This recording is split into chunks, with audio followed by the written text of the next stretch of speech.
Good day sa ating mga ka-active. Nandito tayo ngayon sa Motor Trade Plaridel, Bulacan. Ito yung mga reposes nila rito na available. Saglit na itong video na ito.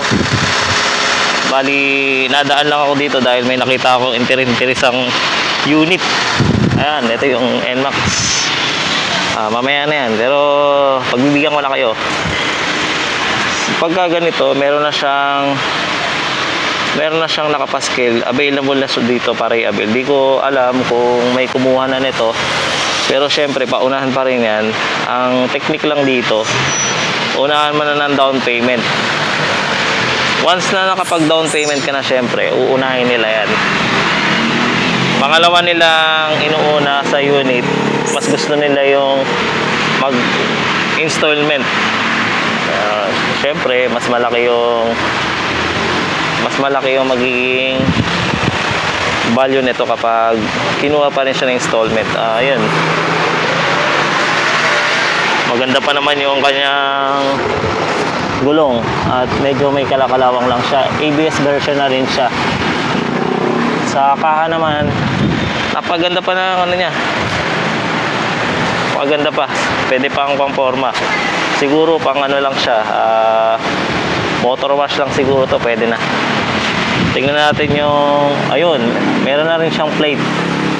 Ewan ko kung ito yung LTO plate, pero sa tingin ko ito yung orig plate number niya. Yung milyahe niya nga pala, o kaya odo, di ko lang alam kung gaano kataas, kasi alam niyo naman ng NMAX, lalo na itong B2 ay digital. Ayun, Y-connect na siya. Y-connect na siya. Sa seat cover niya, walang tama. Pero dun sa gulong niya, syempre, medyo palitin na siya. Pero pwede na yan. Kaya ang opinion ko dito sa 10,000 na down payment, saka 5,472 na monthly, kung tutusin, pwede na to dahil napakataas ng brand new kung kukunin mo siya. Pero kung may budget ka naman, kunin mo na siya sa cash. Ayan.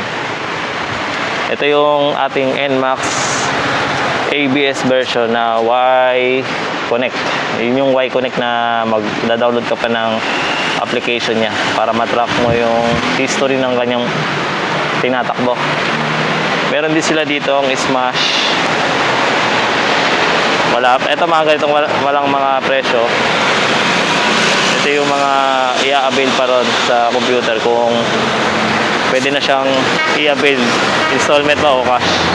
Pero mga ganitong walang presyo, hindi pa ito napagdidesisyonan kung magkano pa. Siguro bagong dating. Ito, requested for service unit. Hindi ko na alam kung ano yan. Bahala na kayo.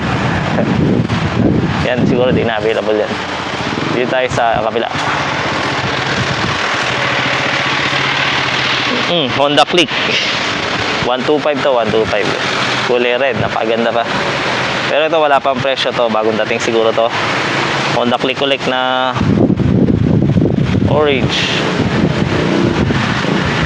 Mio Soul, Mio Sporty. Ito, Mio Sporty na may presyo na. Down payment 0. 2,126 yung monthly installment niya.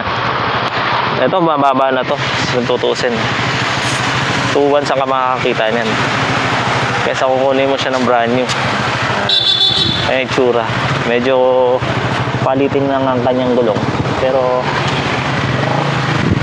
kung trip niya, di kaya na magpapalit. Siyempre. Meron din silang available dito na TMX.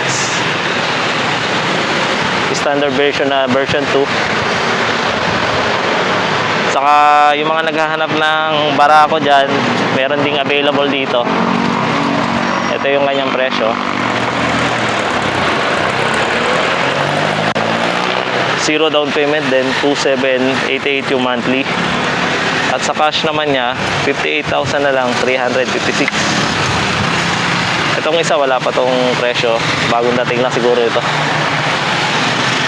Pag kukuha kayo ng ganitong mga second hand na motor, titingnan nyo siyempre yung makina kung may katas.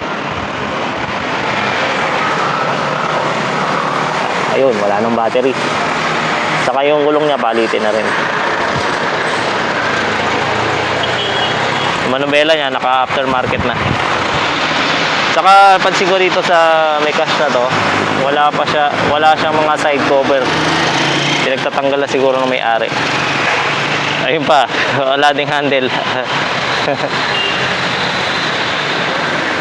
So yun lang yung mga unit dito sa Motor Trade Lardel.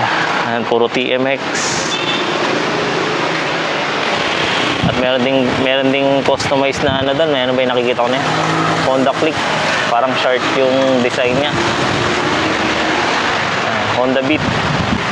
Sa mga gusto magpunta dito, ito yung Walter Mart Lardel. Pero i-search na lang sa Google Map o sa Waze, Motor Trade Lardel. Ayan siya. Ayun yung crossing. Ayun yung crossing. Tapos nandito yung palengke. Sa pagsama nyo, nandito ako sa Motor Trade Lardel. Kung sa mga gustong magpunta rito, ito yung mga available unit nila. Magdala lang kayo ng 2 valid ID, proof of income, saka Meralco bill para ma-CI kayo.